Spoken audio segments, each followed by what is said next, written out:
debate was going on about the Supreme Court and the nomination, we predicted that it was the agenda of the Democratic Party to expand the court and pack it. It's a year and a half ago. I always chuckle when I hear people say, well, if they move forward with Barrett, we're going to go ahead and pack the court.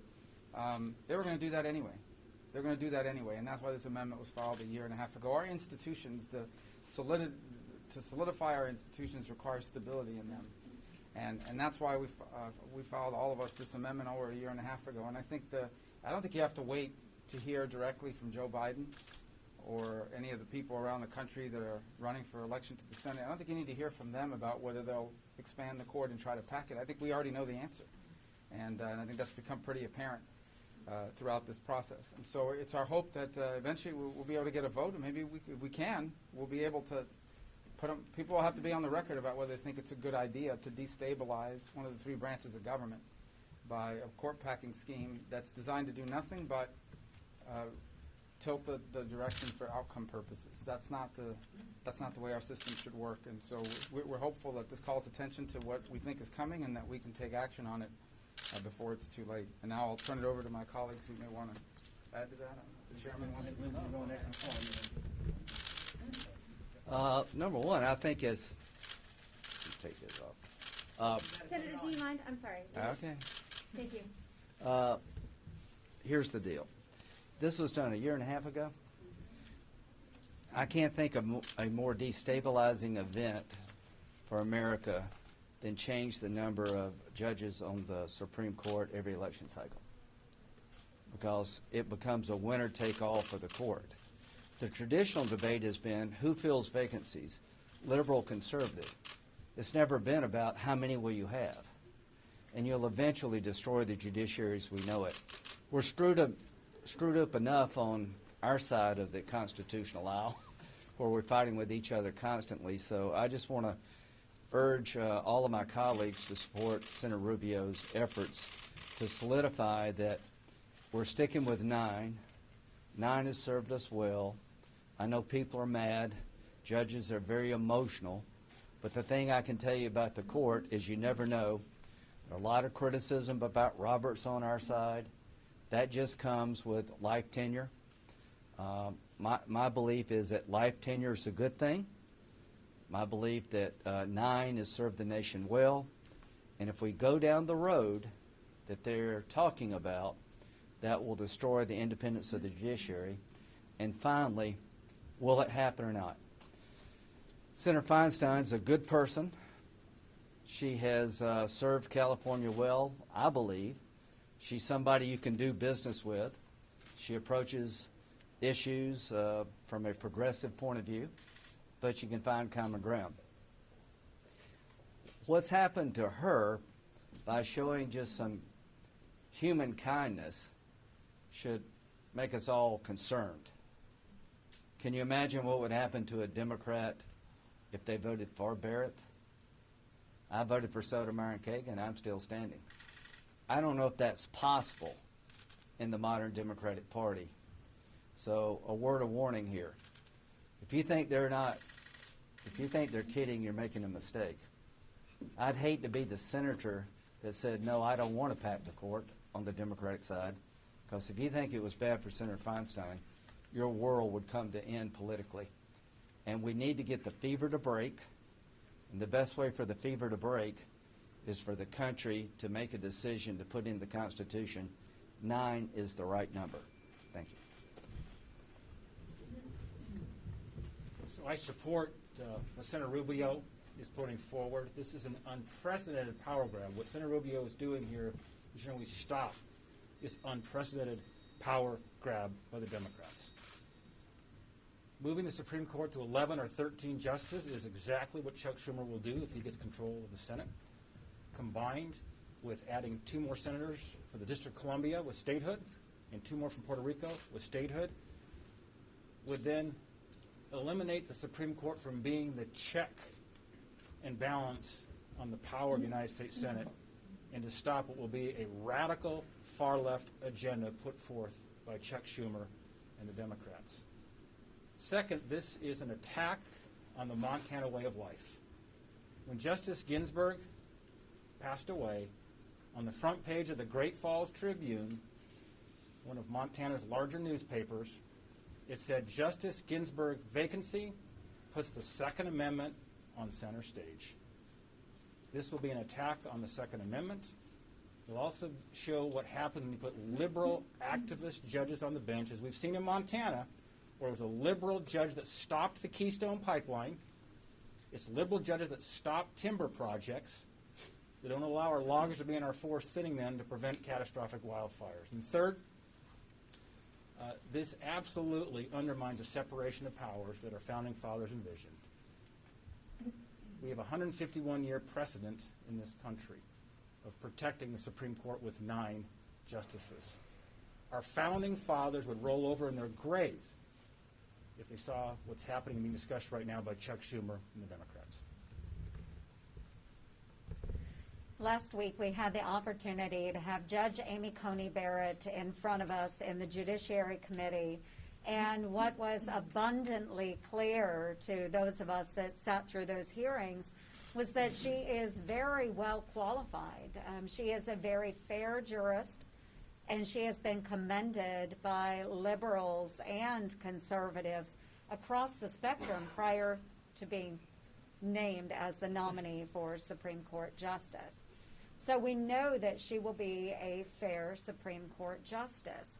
But what we see coming from the left is that because they cannot attack her on her qualifications, they know that we will be moving forward with this nomination, that they now have the idea, and even as Senator Rubio had stated, they had this idea months before Justice Ginsburg had passed, that their idea then would be to pack the court or expand the number of seats on the Supreme Court. What they want to do, they being the Democrats, is to establish a super legislature. Now, we all should be very afraid of that. This is our third branch of government. Our judicial system is at risk by giving them power beyond what is currently established. Even Ruth Bader Ginsburg, who I greatly admire, had said that 9 is the right number. We have had 9 Supreme Court justices for now over 150 years. So I'm very supportive of these efforts to pass this amendment, pass this resolution, and enshrine our rich traditions and history permanently. So again, let's come together, let's support this resolution, and let's make sure that we are not creating a super legislature.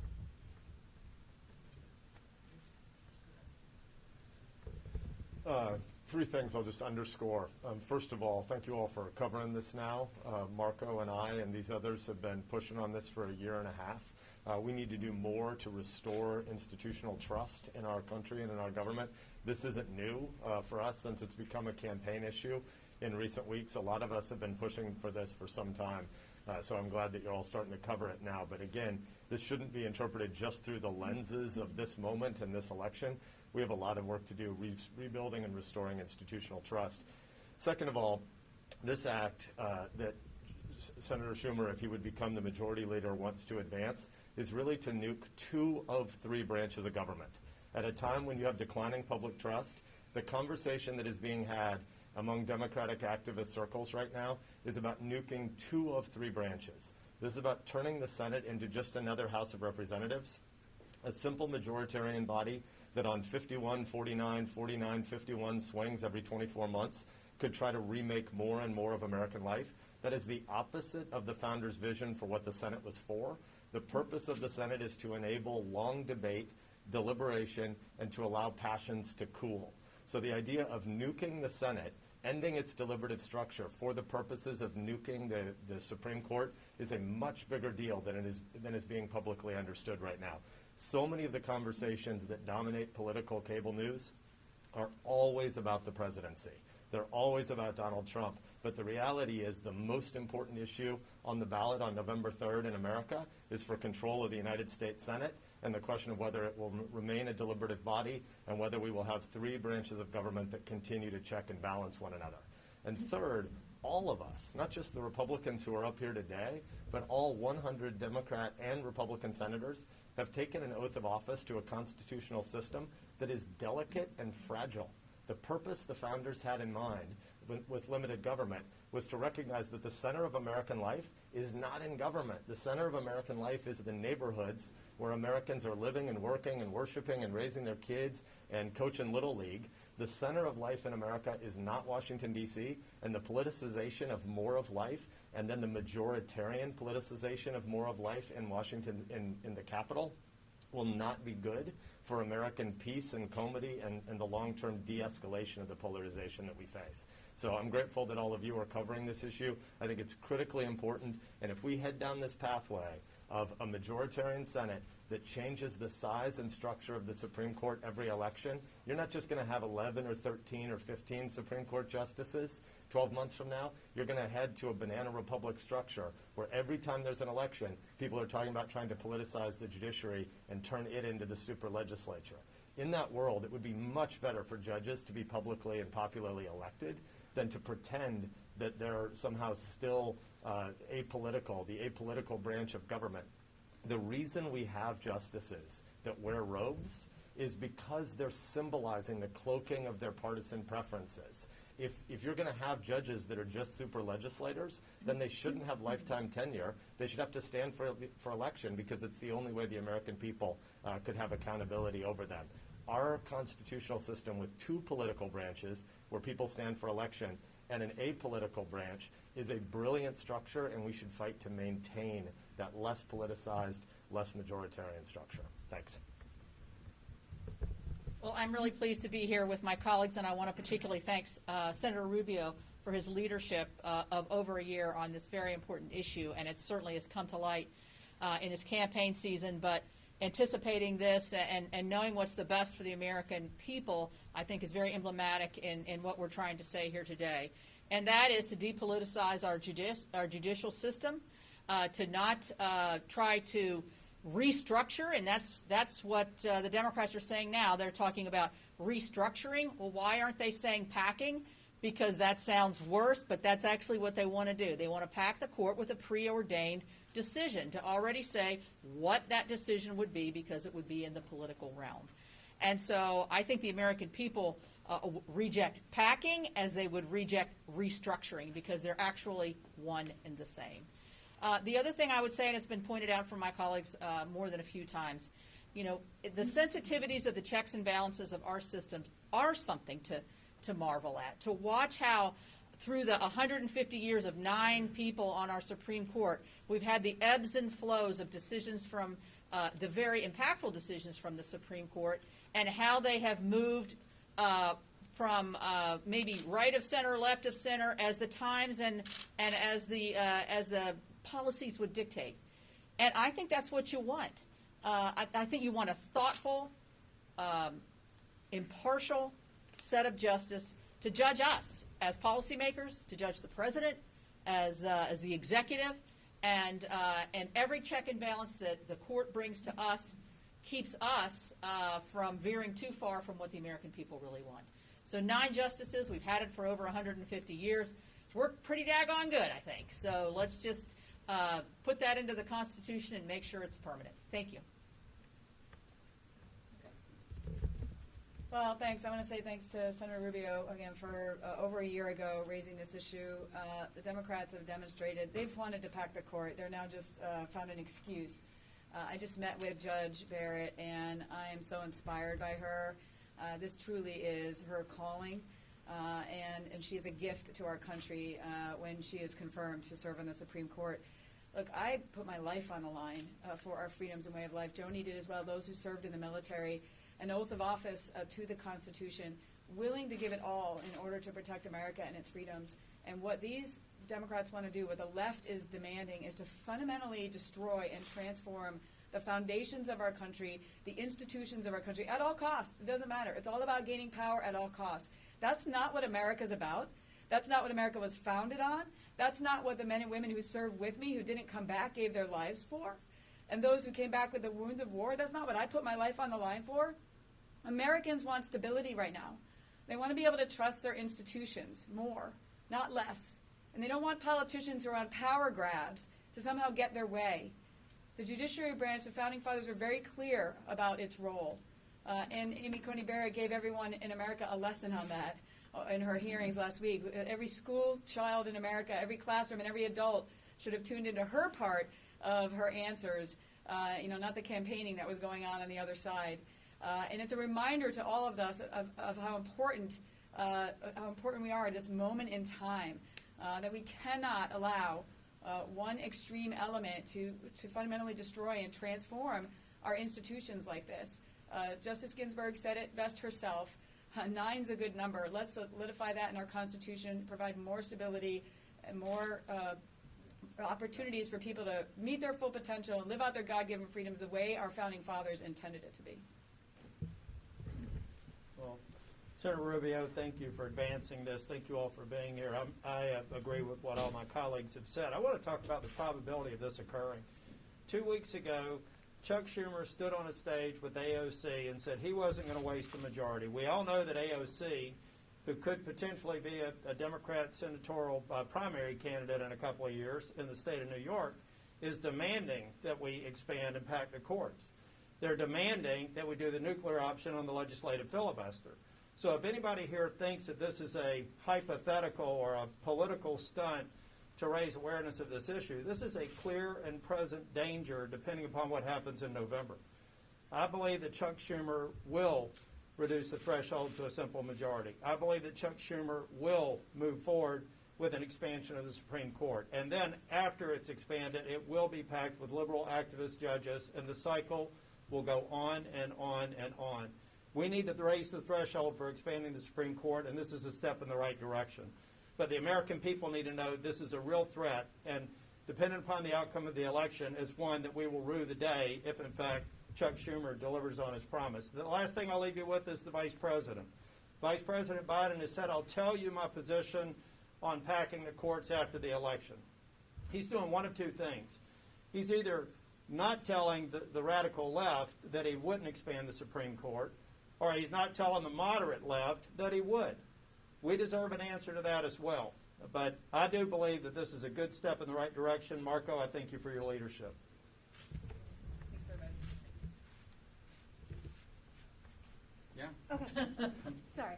Everyone's abandoning ship here. So. No, you To need go to go back, with that. I kind of want to bounce off of what Senator Fast had said, which was to do something like this, like takes away the comedy of the Senate, how it works together. And if this is your concern that Senator Schumer would do this if they got the majority, don't you think it's predicated upon the fact that Republicans right now are pushing through a Supreme Court justice and taking away some of those norms that you do have? And secondly, to follow that, there actually isn't a plan right now by Senator Schumer. They said options on the table, but there's no plan. There's no nothing. This is On not the a second, thing. Sure. On the second point, if it's not a thing, they should say it. Just come out and say, no, we don't Vice want to do President it. Biden has said that there's a better thing than packing, which is He has, legislating. well, again, not just Vice President Biden, or former Vice President Biden, but multiple candidates refuse to take a position on this issue, including those running for Senate seats around the country. They just won't answer the question. And what a Vice President Biden has said is that he wants to wait and see how this nomination plays out before he lets voters know before Election Day. So ultimately, my whole point is, if you believe the court needs to be expanded, say it. I can tell you this. All the energy in the Democratic Party that comes from radical elements in that party right now, and all the money that you see being poured into it, and all the activism, all is demanding it. So I filed this a year and a half ago, before there was a vacancy for this seat, before Judge Barrett was being considered by this. It's unrelated to that issue. It's broader to the point that we need institutional stability for our system of government to function, meaning we have a determined number of House seats based on districts apportioned via the population of the states. We have 2 senators per state, and there needs to be some stability. It cannot be that we decide to change the number of people on the court every time the outcomes that you're getting from the court do not favor your particular policy preference, because that's not the purpose of the court. What's that? Neither side has ever done that. It hasn't been done. So why the concern now? Because they won't say they're not for it, and because there are plenty of activists in the Democratic Party, including prominent voices in the Democratic Party, that are asking for it and demanding it. Not now, a year and a half ago. But activists have asked for it for years. The difference is that you now have candidates that either won't take a position on it or are avoiding it. If it's as clear cut as you claim, why not just say it? Why can't they just say, we will not do this? Well, I say let's give them a vote. Let's put it up for a vote before we leave here, after the vote on the confirmation, and let's put everybody on the record to state whether they're for it or not. It'd be pretty simple. Is it If not a your level of questioning is right, fear-mongering, if Senator, your to question, say if your predicate is correct, that no one's proposing this, no one's considering it, then they can put that on the record and they can vote, and it would exemplify that position.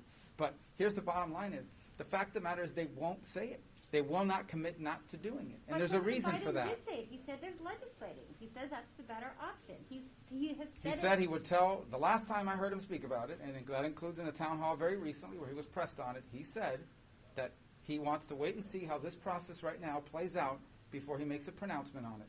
That's what he said. And I watched the debate, the original debate, where he refused to take a position on it. He had a chance to do it then. But it's not just him. There's the activism in that party is demanding this. And there's no way that they're not going to be able to not speak to those voices and make those voices happy if they take the majority. But bottom line is, if they're not for it, that's great. They should be. Then why aren't they co-sponsoring my amendment? I don't think we have a single Democratic co-sponsor to my amendment. Doesn't it So tell we're you welcome. something We're that- opening the invitation now for any Democrat who thinks this is a bad idea. They should co-sponsor our amendment so we can all be on the same page. Just before we go to another topic, you should also keep in mind that I was one of 61 senators that signed a letter to say that I would never vote for the nuclear option on the legislative filibuster. Now there are people who signed that letter just a couple of years ago who have said publicly, now may be the time. So go back and read that letter, go to every member who signed it, ask them where they are today, and then you can determine whether or not they're still a threat. Other questions? Yes, sir. So you, Yes, Senator ma'am. South talked about nuking the Senate. Democrats would nuke the Senate if they came into power.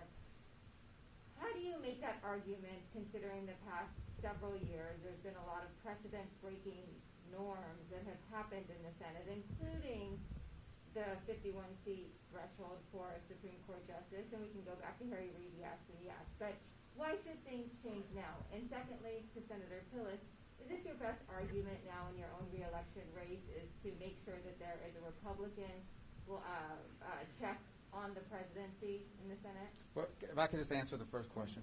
On the first question, these are two separate issues here: the filibuster and the number of members of the Supreme Court. On the number of members of the Supreme Court, which is what my amendment is about, it's not about the filibuster, it's about that. That's about institutional stability. On the issue of the filibuster, look, I thought it was a terrible thing for Harry Reid to do what he did, and I thought it was unfortunate for the Senate that it followed up by ultimately becoming the Supreme Court as well. But that speaks to the decay of the institution and the way we behave now. Going back 20, 25 years, you had controversial nominations, but they didn't get filibustered. They still got their votes. That has changed. The nature of our politics has changed the Senate. The reason why I'm against it from the legislative standpoint, changing it on the legislative standpoint, which is what I believe Senator Sass was speaking to, is because if all it takes is a simple majority in the House and Senate to pass legislation, it undermines the very purpose of a Senate in the first place. The reason why the founders created a Senate is to have a place that moves slower and more deliberate in their thinking. And that's why I've never signed on to any, even listen, I'll admit to you that anytime you're on the losing side of issues, the losing side argues, let's get rid of the filibuster, because we have people on our side, on the activists, that say, get rid of the filibuster. But what I explain to people, and ultimately what I hope everybody understands, is that the reason why the system was designed this way is because the Senate was intended to be a place that slowed things down, because they knew that sometimes the passions of the moment would overcome the politics and you'd end up making bad decisions. The filibuster is an expression of that. It is a Senate rule. It can be changed, but it is a Senate rule that's very different. I think it's important, but it's very different from the number of justices on the court. Because if we're going to get into a position where every time someone wins the majority and they don't like the direction of the court, they just add 2 more members to change the balance, we will wind up one day with 25, 30, 35 justices, the kinds of things you see in chaotic countries. And so it's a terrible idea, and that's what my constitutional amendment is about. And before I run, my best argument is what I've done in the last 5 years or the last 14 years that I've been in office, turning the North Carolina economy around, voting for Tax Cuts and Jobs Act, which actually created an economy before COVID that was historic, record low unemployment. That's the argument that I'm making to the people of North Carolina, while at the same time I have an opponent that's got to try and clear up a number of things, up to and including an investigation with the Department of the Army. Thank you, Mark. Senator Tillis, do you think you need to actually get a relief package done, though? Well, we need to get a relief package done. I had somebody ask me this today. This isn't about politics. This is about people who have been expecting it for months. A month ago, I voted on a CARES package follow-up, and my opponent said he would vote against it. And I also said that we need to do more. Individual payments to people who have fallen into poverty, absolutely. Funding for states that have been affected can demonstrate they have, absolutely. Funding or bailing out California and New York, the states of Schumer and Feinstein, absolutely not. They were in trouble to begin with. But if we can find a way to provide resources to any state that can demonstrate they've been affected, that should be a part of the follow-up to the CARES Act as well. Extending unemployment, providing funding for education so that they can open up safely, providing funding for vaccines, providing liability protections before we have an epidemic of lawsuits are all things that we need to vote on, and I'm prepared to stay here through Election Day to vote on it again. Thank you all. All right, guys, thanks for covering this. Thank you for wearing the mask. I always wear the mask. I even got a better mask now.